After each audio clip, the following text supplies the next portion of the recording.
Good morning to good noon to you all. हम लोगों की कल चर्चा हो रही थी इकोनॉमी के रिलेटेड करेंट पर, और इकोनॉमी के रिलेटेड करेंट में हमारी आपके साथ चर्चा होनी है फ्लो ऑफ रेमिटेंसेज के ऊपर, और उस फ्लो ऑफ रेमिटेंसेज के कंटेक्स्ट में इंडिया का क्या पोजीशन है। दूसरी जो हमारी आपके साथ चर्चा होनी है वह चर्चा हम करेंगे अंकटाड निवेश रिपोर्ट क्या कहता है भारत के कंटेक्स्ट में। और तीसरी चीज कि कोविड क्राइसिस के बैकग्राउंड में अगर आप देखें तो कोविड क्राइसिस के बैकग्राउंड में आप यह पाएंगे कि इंडिया का फॉरेक्स रिजर्व बढ़ता हुआ दिखाई पड़ रहा है। ऐसा क्यों? लेकिन इन तीन टॉपिकों को डिस्कस करने के पहले कुछ चीजों पर आपसे चर्चा अपेक्षित थी। जैसे जब इसकी हम चर्चा करते हैं चालू खाता पूंजी खाता की बात आती है, एक्सचेंज रेट की बात आती है, और एक्सचेंज रेट में आने वाले परिवर्तनों की बात आती है। कल हमने आपके साथ विस्तार से चालू खाते पूंजी खाते और जो फॉरेक्स रिजर्व है उसके डिफरेंट कंपोनेंट पर मैंने आपके साथ चर्चा की थी। और कल जो हमारी चर्चा हो रही थी तो उस चर्चा के क्रम में हमने आपके साथ फॉरेक्स रिजर्व के दो मेजर कंपोनेंट की चर्चा की थी, चार मेजर कंपोनेंट की चर्चा की थी। एक एफसीए, फॉरेन कैपिटल एसेट, विदेशी पूंजीगत परिसंपत्तियां, जो कि डॉलर से इतर अंतर्राष्ट्रीय मुद्राओं में रखी जाती हैं। और चूंकि विदेशी पूंजीगत परिसंपत्तियां डॉलर से इतर मुद्राओं में रखी जाती हैं, इसलिए अन्य अंतर्राष्ट्रीय डॉलर के सापेक्ष अन्य अंतर्राष्ट्रीय मुद्राओं में के विनिमय दर में जो उतार चढ़ाव आता है, उस उतार चढ़ाव का असर फॉरेन कैपिटल एसेट पर स्पष्ट तौर पर दिखाई पड़ता है। दूसरा, हमने एसडीआर की चर्चा की थी। एसडीआर का फुल फॉर्म है, यह भी पूछा जा सकता, एसडीआर का फुल फॉर्म क्या है? तो एसडीआर का फुल फॉर्म है स्पेशल ड्रॉइंग राइट्स। हिंदी में उसे कहते हैं एसडीआर को विशेष आहरण अधिकार। विशेष आहरण अधिकार क्या है? तो इसके कंटेक्स्ट में आप देखेंगे एसडीआर जो इशू किया जाता है एक प्रकार की सिक्योरिटी पेपर हो गया, एक प्रकार की सिक्योरिटी हो गई जिसकी स्थिति करेंसी वाली होती। एसडीआर जो इशू किए जाते हैं अंतर्राष्ट्रीय मुद्रा कोष के द्वारा यूज किए जाते, आईएमएफ के द्वारा इशू किए जाते हैं। और एसडीआर जो इशू किए जाते हैं किसी देश के द्वारा आईएमएफ के कोटे में जो अंशदान किया जाता है, जो कंट्रीब्यूट किया जाता है, उसी कंट्रीब्यूशन के एवज में स्पेशल ड्रॉइंग राइट्स जो हैं इशू किए जाते हैं। तो पहला एफसीए हो गया, दूसरा एसडीआर हो गया जो कि फॉरेक्स रिजर्व का कंपोनेंट है। तीसरा जो है स्वर्ण भंडार, गोल्ड रिजर्व। आप अगर देखें तो गोल्ड रिजर्व जो है, क्योंकि गोल्ड की स्थिति जो है इक्विवेलेंट टू कैश वाली होती है, और हर देश अपने फॉरेक्स रिजर्व का एक हिस्सा गोल्ड रिजर्व के रूप में मेंटेन करता। तो यहां पर ध्यान रखेंगे, अगर सोने की कीमतों में उतार या चढ़ाव आएगा, सोने की कीमतों में अगर परिवर्तन होगा, अप और डाउन होंगे, तो निश्चित तौर पर गोल्ड रिजर्व के जो वैल्यू होंगे, गोल्ड रिजर्व के वैल्यू उससे प्रभावित होते हुए आएंगे। और चौथा है रिजर्व ट्रेंच, जो कि आईएमएफ के पास रखे जाते हैं, आरक्षित जमाएं। और आईएमएफ के पास ये अतिरिक्त आरक्षित जमाएं जो रखी जाती हैं, इसका पर्पस क्या होता? तो उसका पर्पस होता है क्योंकि इंटरनेशनल फिनेंशियल सिस्टम को रेगुलेट करने की अथॉरिटी, अंतर्राष्ट्रीय वित्तीय व्यवस्था को रेगुलेट करने की अथॉरिटी जो है वह आईएमएफ के पास है। तो इसका पर्पस होता है कि किसी भी प्रकार की आकस्मिकता की स्थिति में, कंटीजेंसी की स्थिति में जो है ये रिजर्व ट्रेंच जो है वह किसी भी नेशनल इकोनॉमी के लिए एक सपोर्ट का काम करता है। तो ये 4 कंपोनेंट होते हैं जो फॉरेक्स रिजर्व के होते हैं। यहां पर एक टर्म हमने यूज किया, एक्सचेंज रेट, विनिमय दर। विनिमय दर किसको कहते? तो विनिमय दर वह दर है जिस दर पर विदेशी मुद्रा को घरेलू मुद्रा में और घरेलू मुद्रा को विदेशी मुद्रा में परिवर्तित किया जाता है। अगर ओपन मार्केट में विदेशी मुद्रा को घरेलू मुद्रा में, घरेलू मुद्रा को विदेशी मुद्रा में परिवर्तित करने की छूट है तो यह खुली विनिमय दर व्यवस्था कहलाएगी। और अगर उस पर रेस्ट्रिक्शन आरोपित किए गए हैं केंद्रीय बैंक के द्वारा, तो ऐसी स्थिति में यह नियंत्रित विनिमय दर व्यवस्था कहलाएगी। यहां पर गौर रखेंगे, जो नियंत्रित विनिमय दर व्यवस्था होगी वो कहां होगी? तो नियंत्रित विनिमय दर व्यवस्था क्लोज्ड इकोनॉमी में होगी, अर्थात वह अर्थव्यवस्था जो शेष विश्व के साथ लेन देन को कंट्रोल करती है, हतोत्साहित करती है, वह अर्थव्यवस्था बंद अर्थव्यवस्था होगी। जबकि शेष विश्व के साथ जो आर्थिक लेन देन है उसमें जितना खुलापन होगा, जितना वह नियंत्रण मुक्त होगा, वह अर्थव्यवस्था उतनी खुली अर्थव्यवस्था होगी। अब अगर इसके परिप्रेक्ष्य में देखें तो करेंटली इंडिया के कंटेक्स्ट में देखेंगे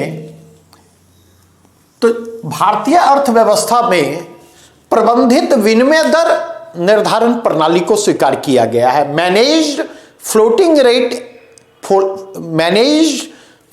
एक्सचेंज रेट सिस्टम को एडॉप्ट किया गया है। Managed floating exchange rate system में क्या होता? तो managed floating exchange rate system में सामान्य स्थिति में विनिमय दर बाजार कारकों के अनुरूप निर्धारित होता ही, अर्थात विदेशी मुद्रा की मांग और आपूर्ति विनिमय दर के निर्धारण में अहम भूमिका निभाती। लेकिन यदि विनिमय दर में तेजी से उतार या चढ़ाव होता है तो ऐसी स्थिति में रिजर्व बैंक ऑफ इंडिया जो है, जो भारत का केंद्रीय बैंक है, रिजर्व बैंक विनिमय दर बाजार में हस्तक्षेप करता है, प्रत्यक्षतः नहीं, परोक्षतः, डायरेक्टली नहीं, इनडायरेक्टली। रिजर्व बैंक ऐसी स्थिति में क्या करेगा? तो ऐसी स्थिति में रिजर्व बैंक जो है वह विदेशी, अगर रुपए की आपूर्ति कम है, विदेशी मुद्रा की आपूर्ति कम है और विदेशी मुद्रा का डिमांड ज्यादा है, तो निश्चित तौर पर ऐसी स्थिति में विदेशी मुद्रा मजबूत होगा और विदेशी मुद्रा मजबूत होगा तो घरेलू मुद्रा कमजोर होगी। तो रिजर्व बैंक विदेशी मुद्रा की आपूर्ति बढ़ाकर, विदेशी मुद्रा की आपूर्ति बढ़ा करके जो है उसकी बिक्री करके बाजार में विदेशी मुद्रा की उपलब्धता को बढ़ाती है और एक्सचेंज रेट को स्थिरता प्रदान करने की कोशिश करती। ठीक उसी प्रकार अगर डॉलर की आपूर्ति ज्यादा है और मांग कम है तो ऐसी स्थिति में क्या होगा? तो ऐसी स्थिति में आप देखेंगे कि डॉलर जो है कमजोर होगा और रुपया मजबूत होगा। ऐसी स्थिति में रिजर्व बैंक बाजार में जो सरप्लस डॉलर है उसकी खरीद करती है और उसकी खरीद करते हुए विनिमय दर को स्थिरता प्रदान करने की कोशिश करती है। इसलिए मैंने कहा कि अब ये डायरेक्टली इंटरफेरेंस नहीं होता, ये इनडायरेक्टली रिजर्व बैंक का इंटरफेरेंस होता है। रिजर्व बैंक विदेशी मुद्रा की खरीद और बिक्री के जरिए एक्सचेंज रेट को मैनेज करने की कोशिश करती है और करेंटली इंडियन इकोनॉमी में देखें manage floating exchange rate system को अपनाया गया है और यह व्यवस्था आज भी लागू है। क्लियर? अब अगर देखें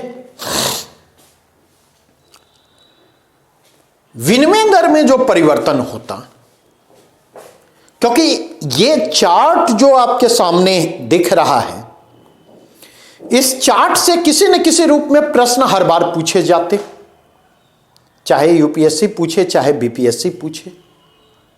यूपीएससी में यहां से प्रश्नों की संभावना ज्यादा होती है, बीपीएससी में यहां से प्रश्नों की संभावना थोड़ी सी कम होती है, क्योंकि बीपीएससी में जो प्रश्न होते हैं वो वन लाइनर प्रकृति के होते।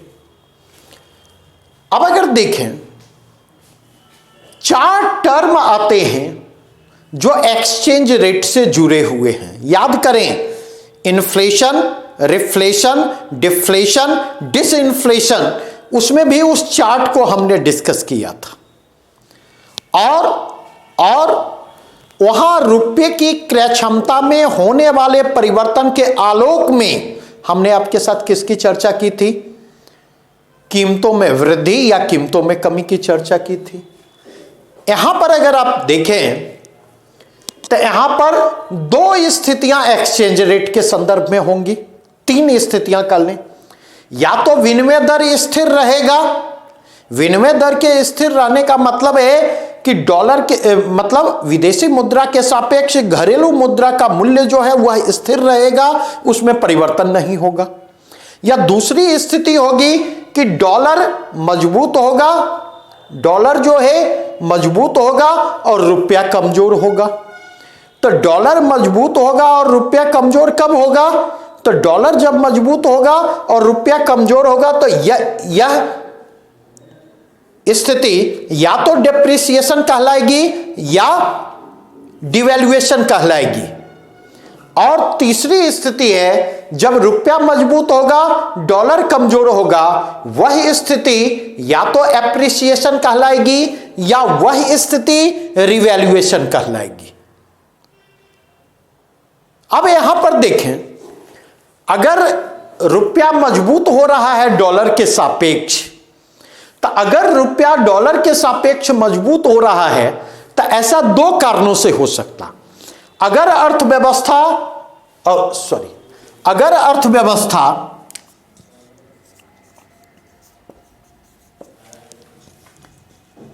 अर्थव्यवस्था खुली है तो खुली अर्थव्यवस्था में बाजार कारक अर्थात मांग और पूर्ति के कारक जो हैं वो एप्रिसिएशन की स्थिति को जन्म देंगे।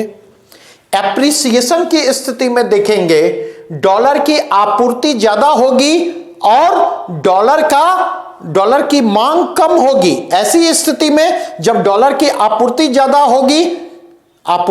होगी तो मांग रुपये की ज्यादा होगी, मांग रुपये की ज्यादा होगी और डॉलर के सापेक्ष रुपया मजबूत होगा।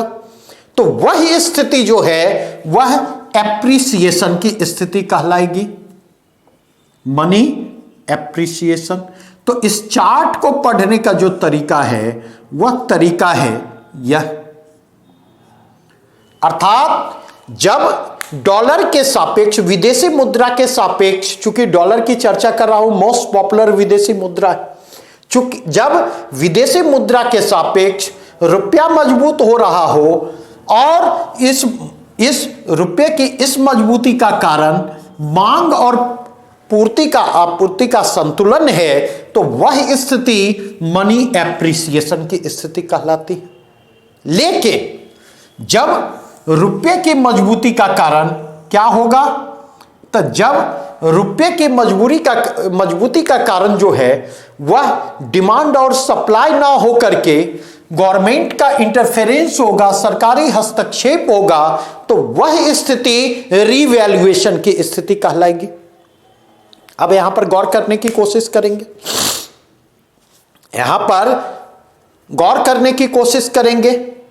अगर रुपया मजबूत हो रहा है तो उसका असर क्या होगा, चाहे एप्रिसिएशन के कारण रुपया मजबूत हो रहा हो या रिवैल्यूएशन की स्थिति में हो, दोनों ही स्थितियों में देखेंगे निर्यात महंगा होगा, और चूंकि निर्यात महंगा होगा इसलिए निर्यात हतोत्साहित होगा, निर्यात पर इसका प्रतिकूल असर पड़ेगा।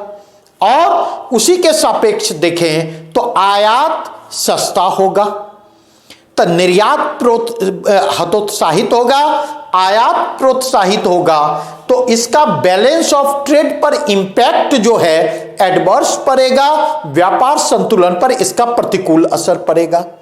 और व्यापार संतुलन पर प्रतिकूल असर पड़ेगा तो बैलेंस ऑफ पेमेंट अर्थात भुगतान संतुलन पर भी उसका दबाव बढ़ेगा। तो एप्रिसिएशन का प्रभाव जो है या रिवैल्यूएशन का प्रभाव निर्यात पर नकारात्मक होता, आयात पर सकारात्मक होता है, बैलेंस ऑफ पेमेंट पर नकारात्मक होता, बैलेंस ऑफ ट्रेड पर नकारात्मक होता। लेकिन दूसरी स्थिति जो है, जब रुपया कमजोर हो रहा हो, किसके सापेक्ष, विदेशी मुद्रा के सापेक्ष, तो जब विदेशी मुद्रा के सापेक्ष रुपया कमजोर हो रहा हो तो यह स्थिति या तो डेप्रिसिएशन कहलाएगी या यह स्थिति डिवैल्यूएशन कहलाएगी।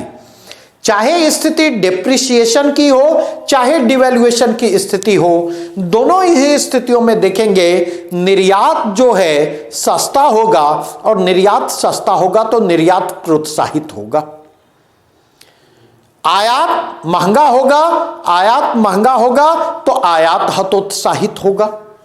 तीसरी स्थिति है बैलेंस ऑफ ट्रेड, जब निर्यात ज्यादा होगा आयात कम होगा तो बैलेंस ऑफ ट्रेड पर इसका इंपैक्ट जो होगा वह क्या होगा, तो बैलेंस ऑफ ट्रेड पर इसका इंपैक्ट जो है पॉजिटिव होगा, और बैलेंस ऑफ पेमेंट पर भी इसका इंपैक्ट क्या होगा, उस पर भी इंपैक्ट पॉजिटिव होगा।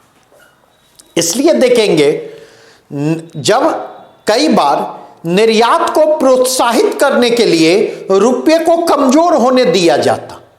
अक्सर अगर न्यूज़पेपर पढ़ते होंगे तो न्यूज़पेपर में आपने पढ़ा होगा कि कई बार कि चीन ने जानबूझकर विदेशी मुद्रा के सापेक्ष युआन को कमजोर बना करके रखा है, क्योंकि चीन की अर्थव्यवस्था जो है वह एक्सपोर्ट ओरिएंटेड है, निर्यातोन्मुख है।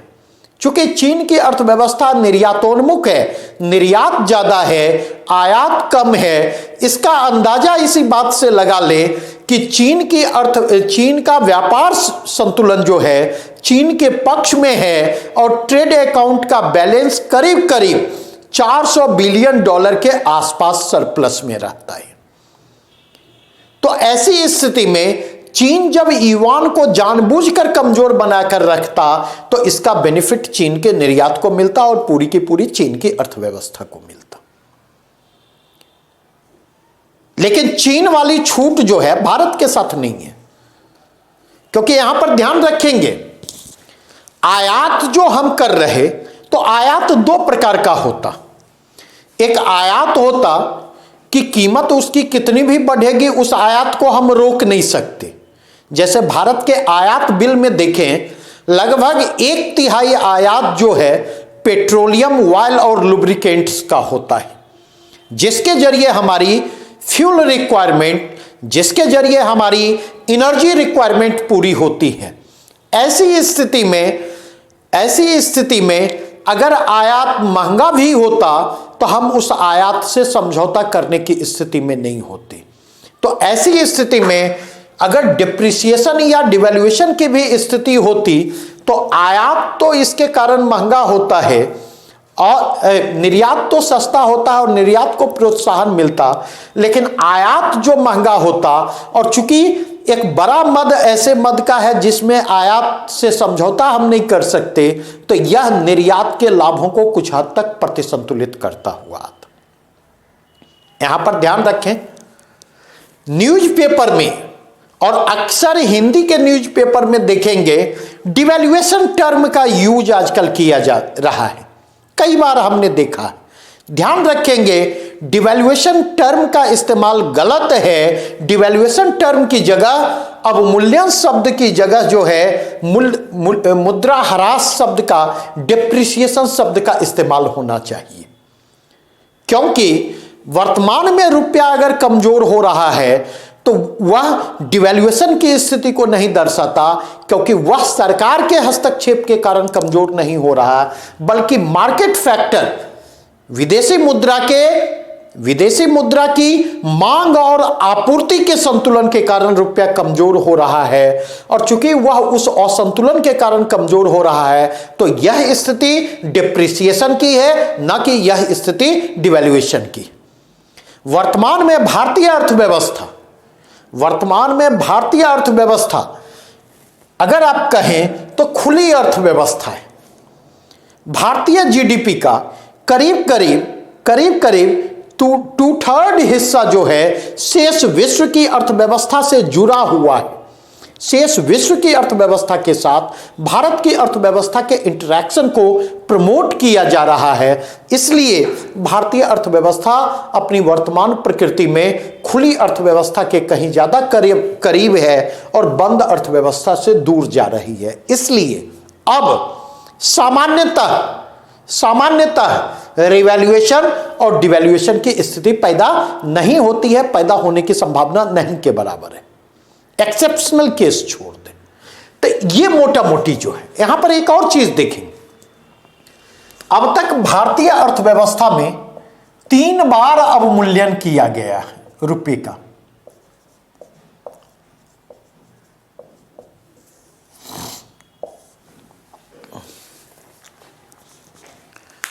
अब तक भारतीय अर्थव्यवस्था में रुपये का 3 बार अवमूल्यन किया गया है, डिवैल्यूएशन किया गया। और तीनों बार जब डिवैल्यूएशन किया गया है तो गौर कीजिएगा, भारतीय अर्थव्यवस्था उस समय बंद अर्थव्यवस्था थी। 1947 में जब भारत आजाद हुआ था तो 1 रुपया $1 के बराबर था। उस समय देखें, इंटरनेशनल करेंसी के रूप में पाउंड स्टर्लिंग का मेनली इस्तेमाल होता था। 1949 में 1949 में भारत में पहली बार रुपये का अवमूल्यन किया गया और रुपये का अवमूल्यन करते हुए रुपये के विनिमय, अंतर्राष्ट्रीय मुद्रा के सापेक्ष रुपये के विनिमय दर को वास्तविक धरातल पर लाने का प्रयास किया गया। रुपया का दूसरे बार अवमूल्यन 1966 में होता है, 1966 में होता है, जब भारतीय अर्थव्यवस्था संकट से घिरती हुई दिखाई पड़ती है। और ध्यान रखें, क्यों संकट से भारतीय अर्थव्यवस्था घिरती हुई दिखाई पड़ती, तो आप देखेंगे इस 1960 के दशक के पूर्वार्ध में भारत ने 2 युद्ध लड़े। एक चीन के साथ लड़े 62 में, दूसरा पाकिस्तान के साथ लड़ा 1966-67 में ही देखेंगे। तो कहीं ना कहीं भयंकर अकाल होता, जिसके कारण भारी मात्रा में अनाज, खाद्यान्नों का हमें आयात करना होता। और चौथी चीज अगर आप जाकर के देखें तो इस समय तेल की बढ़ती हुई कीमतों के कारण भी भारतीय अर्थव्यवस्था पर दबाव निर्मित होता। उस दबाव से निपटने के लिए 1966 में दूसरी बार रुपये का अवमूल्यन किया गया था। तीसरी बार रुपये का अवमूल्यन 1991 में किया गया। उस समय जब भारतीय अर्थव्यवस्था बंद अर्थव्यवस्था से खुली अर्थव्यवस्था की ओर बढ़ रही थी, उस समय जब भारतीय अर्थव्यवस्था बैलेंस ऑफ पेमेंट के क्राइसिस से गुजर रही थी, ऐसी स्थिति में जब हमारा विदेशी मुद्रा भंडार जो है महज 6 सप्ताह की आयात आवश्यकताओं को पूरा करने में समर्थ रह गया था। ऐसी स्थिति में हमने रुपये का अवमूल्यन करते हुए निर्यात को प्रोत्साहित करने की कोशिश की और 1991 में 2 चरणों में रुपये का अवमूल्यन किया गया था। क्लियर? तो ये सारे संदर्भ हैं जिन संदर्भों से प्रश्न उठा करके पूछे जा सकते।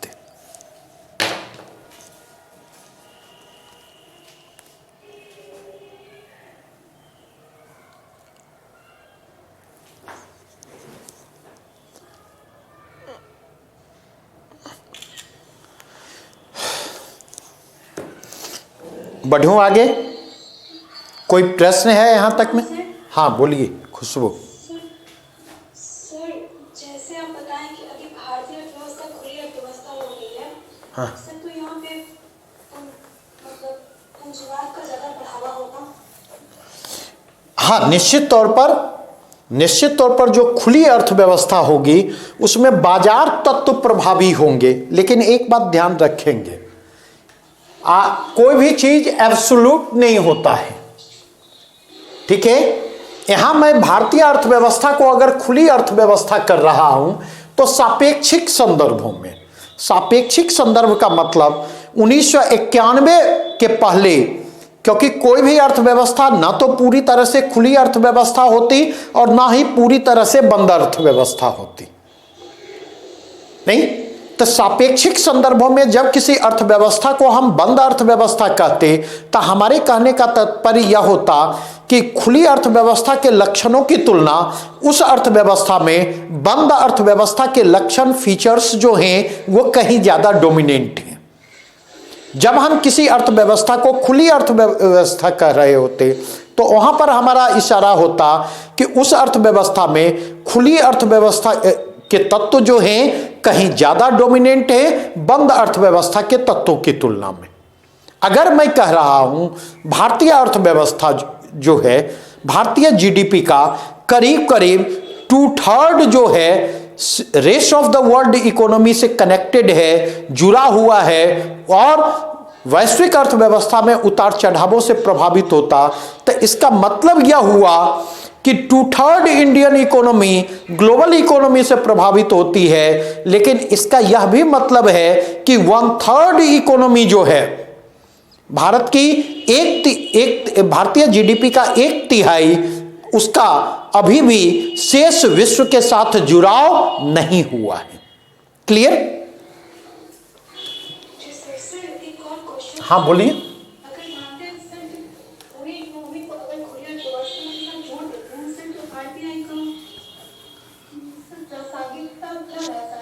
नहीं, मैंने आपको क्या कहा? हमने कहा कि जब हम खुलेपन और बंद की बात करते तो ये बातें हम लोग सापेक्षिक संदर्भों में करते हैं। बातें स्पष्ट हुई?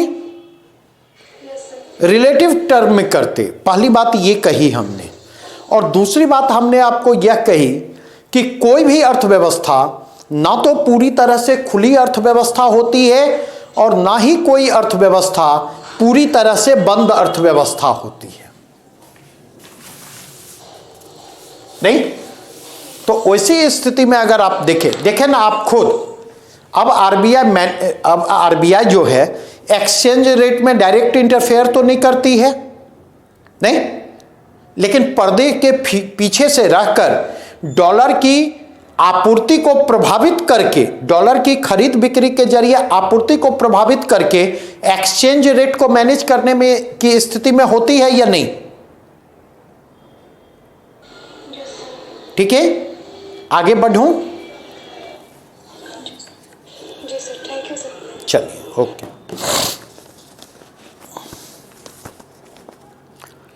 अब अगर देखें, हम वापस लौटते हैं बढ़ता फॉरेक्स रिजर्व।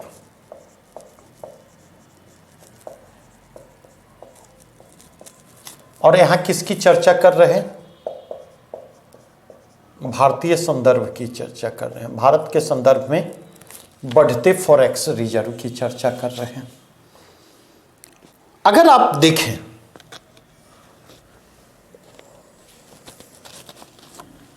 स्पेसिफिक होकर बात करें यहां पर दो चीजें महत्वपूर्ण हैं प्रारंभिक परीक्षा के पॉइंट ऑफ व्यू से।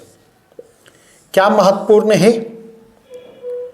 नवंबर 2020 में भारत का फॉरेक्स रिजर्व जो है 568.5 बिलियन अमेरिकी डॉलर के स्तर पर पहुंचा। यह रिकॉर्ड है, ठीक है। और यहां पर ध्यान रखेंगे एक डेट और महत्वपूर्ण है आपके लिए, 5 जून 2020। क्यों महत्वपूर्ण है? तो पहली बार 5 जून 2020 को ही फॉरेक्स रिजर्व ने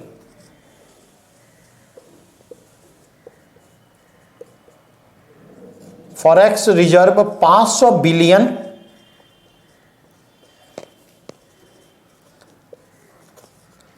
अमेरिकी डॉलर के स्तर पर पहुंचा। प्रश्न इसी तरह पूछे जाएंगे। अब सवाल यह उठता कि आपके मन में प्रश्न उठ रहा होगा, आपके मन में प्रश्न यह उठ रहा होगा कि आखिर फॉरेक्स रिजर्व में जो यह वृद्धि है, फॉरेक्स रिजर्व में जो यह वृद्धि है, इस वृद्धि का कारण क्या है? क्योंकि यह वृद्धि कोविड क्राइसिस के बावजूद दिखाई पड़ती, ये कोविड संकट के बावजूद यह वृद्धि दिखाई पड़ती है। और यह बात कोविड संकट के बावजूद इसलिए मैं कह रहा हूं क्योंकि कोविड संकट ने जो है आर्थिक समृद्धि दर को नकारात्मक स्तर पर ले जाने का काम किया। पूरी की पूरी आर्थिक गतिविधियां जो हैं कोविड संकट के कारण ठप्प पड़ती दिखाई पड़ती। तो सवाल यहां पर यह उभर कर सामने आता कि अगर भारत के फॉरेक्स रिजर्व में वृद्धि दिखाई पड़ती तो इस वृद्धि का कारण क्या है?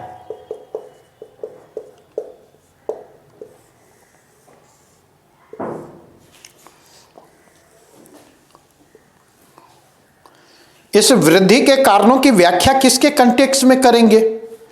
तो पहला कारण जो है वह है तेल की कीमतों में गिरावट।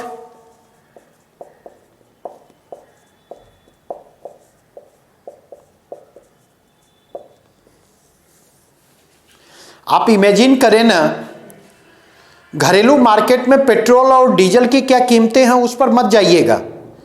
जिस समय यूपीए की सरकार थी उस समय अंतर्राष्ट्रीय बाजार में कच्चे तेल की कीमतें, क्रूड ऑयल जो कहते, उसकी कीमतें करीब करीब $110 प्रति बैरल से लेकर के 140-150 डॉलर प्रति बैरल के स्तर पर थी।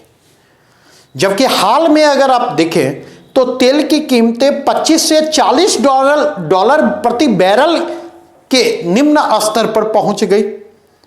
और चूंकि हमारे आयात मद का एक बड़ा हिस्सा पीओएल है, इसलिए तेल की कीमतों में गिरावट का सीधा सीधा असर कहां पर दिखता? तो तेल की कीमतों में गिरावट का असर जो है वो सीधा सीधा आपको तेल के आयात मद पर दिखता है। दूसरा कंटेक्स्ट अगर देखें तो कोविड संकट के कारण देखें, नहीं तो आयात में भी गिरावट दिखाई पड़ती और निर्यात में भी गिरावट दिखाई पड़ती।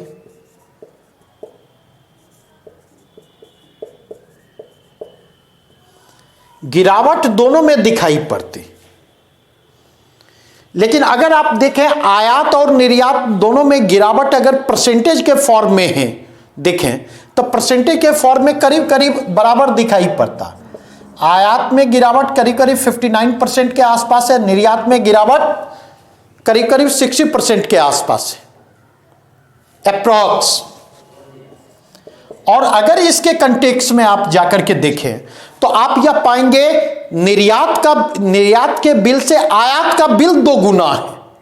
इसके कारण परिणाम क्या होता, एक ओर इसके कारण और दूसरी ओर तेल की कीमतों के गिरावट के कारण क्या होता, व्यापार घाटे में कमी आती है।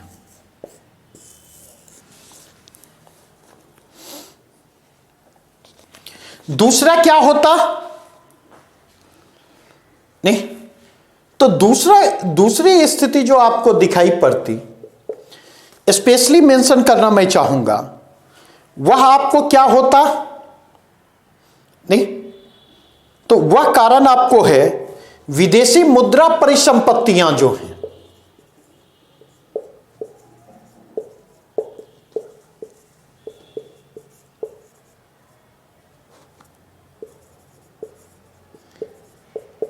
जो फॉरेक्स रिजर्व का एक हिस्सा है, विदेशी मुद्रा परिसंपत्तियों में वृद्धि दिखाई पड़ती। और विदेशी मुद्रा परिसंपत्तियों में वृद्धि का कारण क्या है, विनिमय दर में परिवर्तन का लाभ।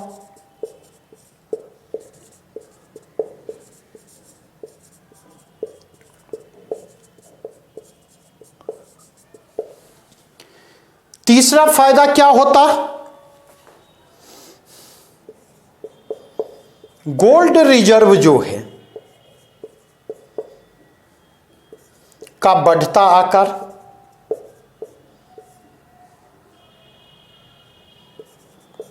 बढ़ता मौद्रिक मूल्य। और इसका कारण क्या है, इसका कारण यह है कि अगर आप कोविड पीरियड में देखें तो सोने की कीमतों में वृद्धि दिखाई पड़ती।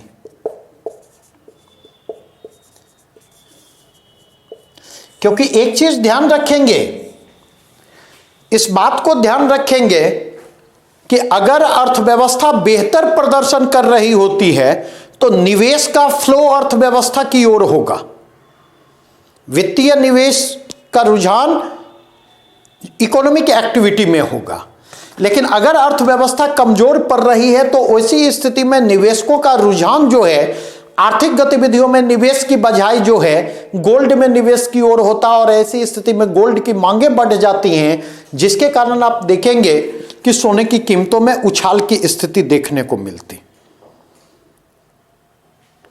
तीसरा कंटेक्स्ट अगर आप जाकर के देखें तो चौथा कंटेक्स्ट इसका क्या इमर्ज करता हुआ आता, जिसके कारण भारत के फॉरेक्स रिजर्व में वृद्धि दिखाई पड़ती। वह चौथा कारण है कि विदेशी निवेश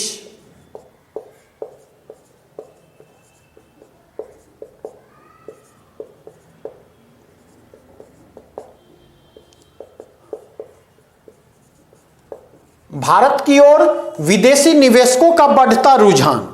और ये बातें मैं कह रहा हूं एफडीआई के कंटेक्स्ट में भी, ये बातें मैं कह रहा हूं एफपीआई के कंटेक्स्ट में भी, एफडीआई के कंटेक्स्ट में भी बात कर रहा, एफपीआई के कंटेक्स्ट में भी कह रहा।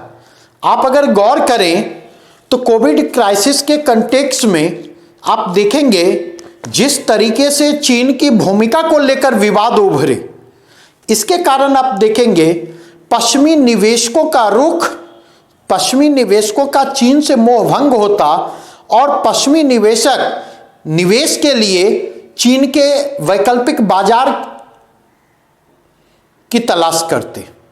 और उन वैकल्पिक बाजारों में भारत भी एक वैकल्पिक बाजार है, जिसने आर्थिक सुधारों की प्रक्रिया को आगे बढ़ाते हुए विदेशी निवेश को अपनी ओर आकर्षित करने की हर संभव कोशिश की।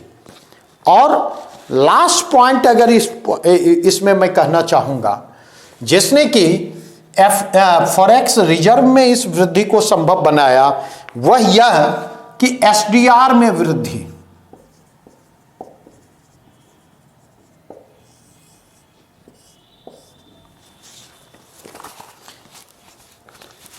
तो ये 5 कंपोनेंट हैं, 6 कंपोनेंट हैं, जिस 6 कंपोनेंट में भारत के बढ़ते हुए फॉरेक्स रिजर्व को देखा जाना चाहिए।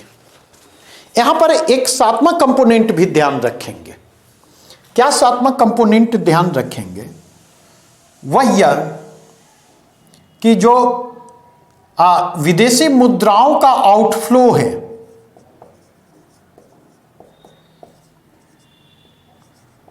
विदेशी मुद्राओं के बहिर्प्रवाह में कमी।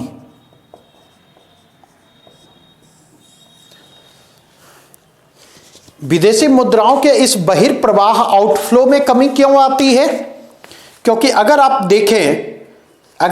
देखें तो एक तो आप देखेंगे कि इस दौरान जो है पूरी की पूरी आर्थिक गतिविधियां ठप पड़ती हैं, और दूसरी ओर आप देखेंगे विदेश भारतीयों के द्वारा जो विदेशों की यात्रा की जाती, तब भारतीयों के द्वारा विदेशों की यात्रा भी रुक जाती है। इसके कारण आप देखेंगे जो रेमिटेंसेज का आउटफ्लो है, आउटफ्लो ऑफ रेमिटेंसेज, इसमें कमी दिखाई पड़ती। विदेशी यात्रा में कमी,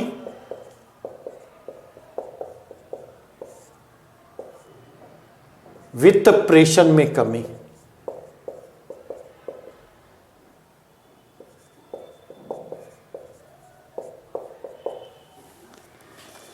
बढ़ूं आगे।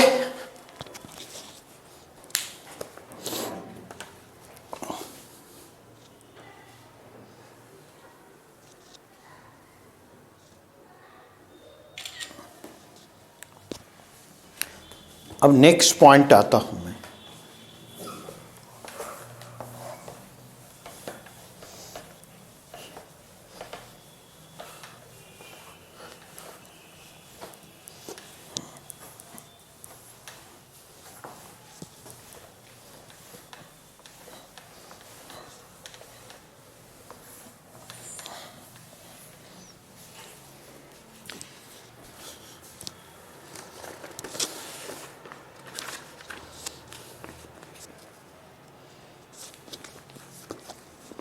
देखें,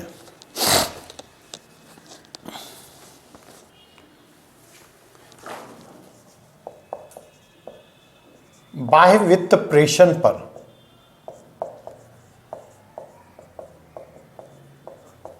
विश्व बैंक की रिपोर्ट,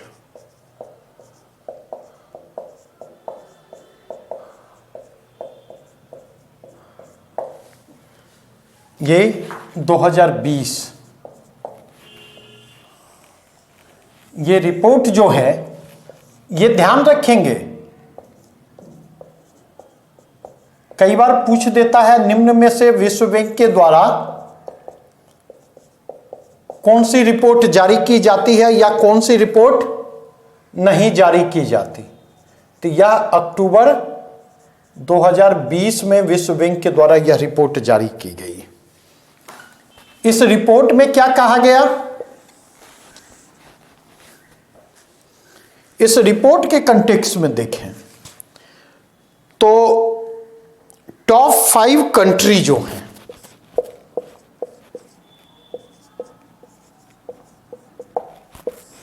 किसकी दृष्टि से? तो रेमिटेंसेज के इनफ्लो की दृष्टि से भारत जो है पहले स्थान पर रहा।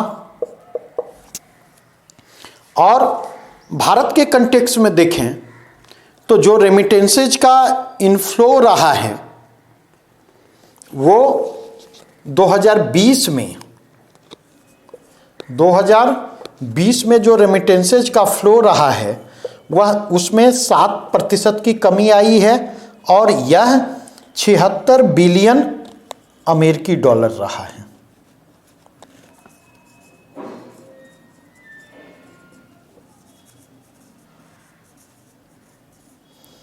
अर्थात रेमिटेंसेज के इनफ्लो के मामले में भारत पहले नंबर पर है। भारत के बाद अगर आप देखें तो भारत के बाद चीन आता है। चीन के बाद अगर आप देखें तो मेक्सिको आता है। मेक्सिको के बाद आप देखें फिलीपींस आता है, और फिलीपींस के बाद देखें 5वें नंबर पर मिस्र आता है। रेमिटेंसेज को प्राप्त करने वाले ये 5 टॉप 5 कंट्री हैं।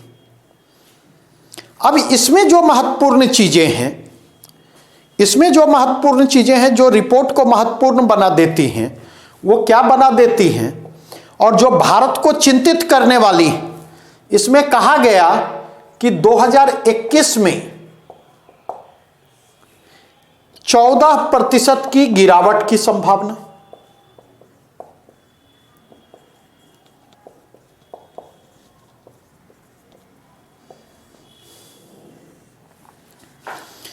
दो 2021 में रेमिटेंसेज के इनफ्लो में 14% की गिरावट की संभावना है, और इस गिरावट में सबसे बड़ा भागीदार कौन होगा?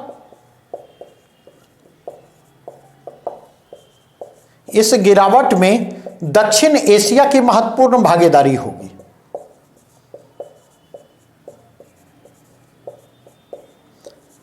इसका मतलब यह कि रेमिटेंसेज के इनफ्लो में 2021 में भी, 2020 में भी आपको 7% की गिरावट भारत के संदर्भ में दिखाई पड़ती, 2021 में भी रेमिटेंसेज के फ्लो में गिरावट की संभावना आपको दिखाई पड़ती, और ये गिरावट की संभावना है 2019 के सापेक्ष।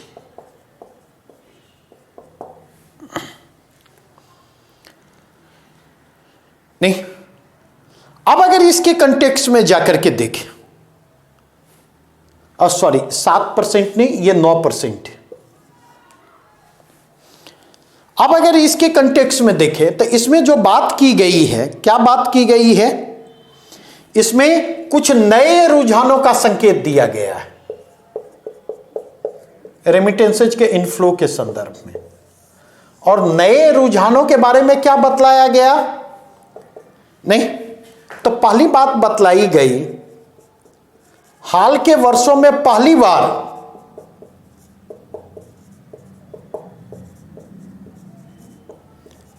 बार अंतर्राष्ट्रीय प्रवासियों की संख्या में कमी आएगी।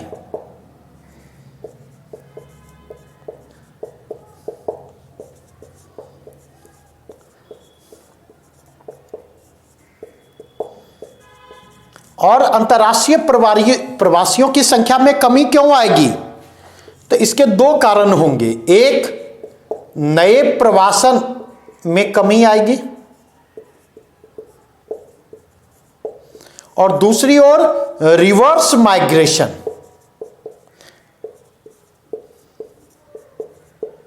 अर्थात प्रवासी जो पहले से हैं वो अपने घरों की ओर वापस लौटेंगे, अपने इसकी ओर वापस लौटेंगे। दूसरा कारण, इस कमी का कारण क्या होगा? नहीं, तो इसका कारण जो है वह क्या है? तो देशों का रवैया,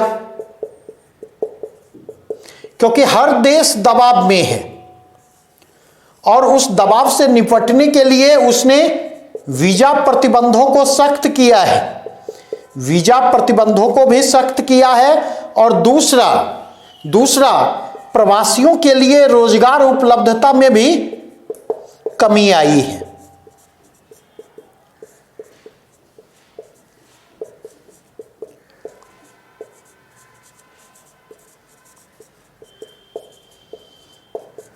और ये जिस तरह से कोरोना लंबा खींच रहा है, उसके कंटेक्स्ट में अगर आप जाकर के देखें तो इस प्रक्रिया के आगे भी जारी रहने की संभावना है। यह प्रक्रिया रुकने वाली नहीं है। तो मोटा मोटी अगर